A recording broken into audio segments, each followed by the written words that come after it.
بسم اللہ الرحمن الرحیم نحمدہ ونصلی علی رسولہ الکریم۔ انجینئر علی مرزا سے جو ہمارے اختلافات ہیں، علماء کے اختلافات ہیں، وہ ساری دنیا کو معلوم ہے۔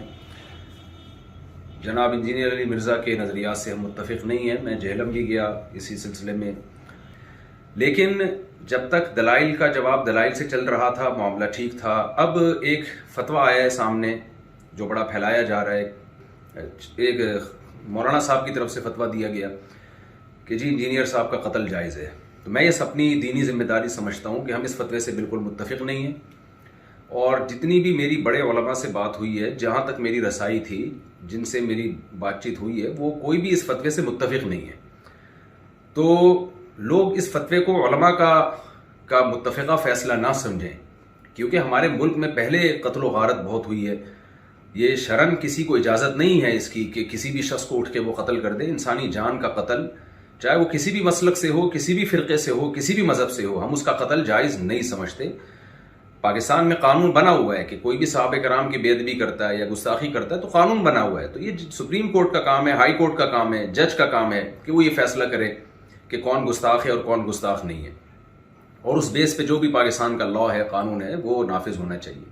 لیکن یہ جو ایک فتویٰ دیا گیا ہے کہ جی اٹھ کے قتل کر دیا جائے، یہ بالکل ٹھیک نہیں ہے۔ میرے 20 اختلافات ہیں انجینئر علی مرزا سے، میرے کیا، اہل سنت والجماعت کے علماء انجینئر علی مرزا کے عقائد کو درست نہیں سمجھتے، لیکن قتل و غارت کے فتوے دینا، انسانی جان غیر محفوظ ہو جائے ہمارے ملک میں، یہ بالکل جائز نہیں ہے۔ ہم اس کی پرزور مذمت کرتے ہیں، اور اس کو علماء کا فتویٰ نہ سمجھا جائے۔ ایسا نہ ہو کل کوئی سرپھرا اٹھے اور کسی انسان کو قتل کر دے گستاخی کی بیس پہ، بے ادبی کی بیس پہ، تو یہ بالکل غلط ہے۔ ہم اس کی بھرپور طریقے سے مذمت کرتے ہیں، اور علماء بھی، جہاں تک میری رسائی علماء سے ہوئی ہے، وہ بھی اس عمل کو جائز نہیں سمجھتے۔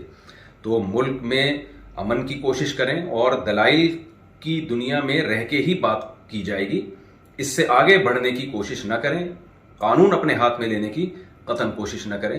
تو یہ جو ریسنٹلی فتویٰ آیا ہے اور سوشل میڈیا پہ پھیلایا جا رہا ہے، بالکل غلط ہے۔ قرآن و سنت کی روشنی میں اس فتوے کا کوئی سر نہیں بنتا، اور وہ پھر یہ ہے کہ ذرا سی کسی کی بات زبان سے کوئی لفظ نکلتا ہے نا، لوگ اس کو پکڑ لیتے ہیں۔ جنید جمشید کے ساتھ ہوا، مولانا طارق جمیل صاحب کے ساتھ ہوا، اور سیالکوٹ کا جو واقعہ ہوا تھا، ہم تو یہ جو واقعات تھے، ان کے زخم ابھی چاٹ رہے تھے کہ جناب ایک اور فتویٰ مارکیٹ میں آ گیا کہ جی فلاں کو قتل کر دیا جائے۔ یہ بالکل درست نہیں ہے۔ تو خدارا جو مذہبی لوگ ہیں وہ جنون کی حد تک آگے بڑھنے کی کوشش نہ کریں، پاکستان کا، اسلام کا امیج دنیا میں خراب کرنے کی کوشش نہ کریں۔ اس سے ملک میں نقصان ہوگا اور قتل و غارت کا میدان گرم ہوگا۔ تو یہ بالکل غلط ہے۔ لہذا میں ابھی نیچے آیا ہوں گھر سے اتر کے، صرف اس کلپ کو ریکارڈ کروانے کے لیے، کیونکہ مجھے نہیں معلوم تھا کہ اس طرح کا سوشل میڈیا پہ کوئی فتویٰ پھیلایا جا رہا ہے۔ تو دیگر علماء سے بھی میرا مشورہ ہوا، تو سب کا یہی مشورہ تھا کہ ہمیں فوراً اس کے خلاف ایک بیان ریکارڈ کروانا چاہیے، اس فتوے کے خلاف، کہ یہ علماء کا فیصلہ ہرگز نہیں ہے، نہ قرآن کا ہے، نہ حدیث کا ہے، اور نہ علماء کا فیصلہ ہے۔ اس سے ملک میں فساد پھیلتا ہے، اور اللہ تعالیٰ فساد پھیلانے والوں کو پسند نہیں کرتے۔ تو ملک میں ہر ایک کی جان محفوظ ہونی چاہیے، چاہے وہ کسی بھی مسلک سے اس کا تعلق ہو، یا کسی بھی فرقے سے، یا کسی بھی مذہب سے، کوئی بھی رائے ہو۔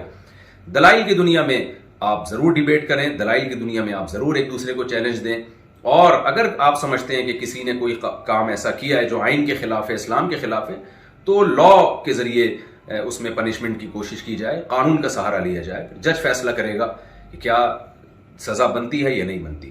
اللہ تعالی ہمارے ملک کو ہر قسم کی اندرونی اور بیرونی سازشوں سے پاک فرمائے، اور اس شر سے اللہ تعالی ہمارے کنٹری کو محفوظ فرمائے، اور عالم اسلام میں محبت اور اتحاد پیدا فرمائے، اور ہماری سب کی جانوں کو اللہ تعالی محفوظ فرمائے، اور یہ جو مذہبی شدت پسندی ہے، اس شدت پسندی سے اللہ تعالی ہم سب کی حفاظت فرمائے۔ وما علینا الا البلاغ۔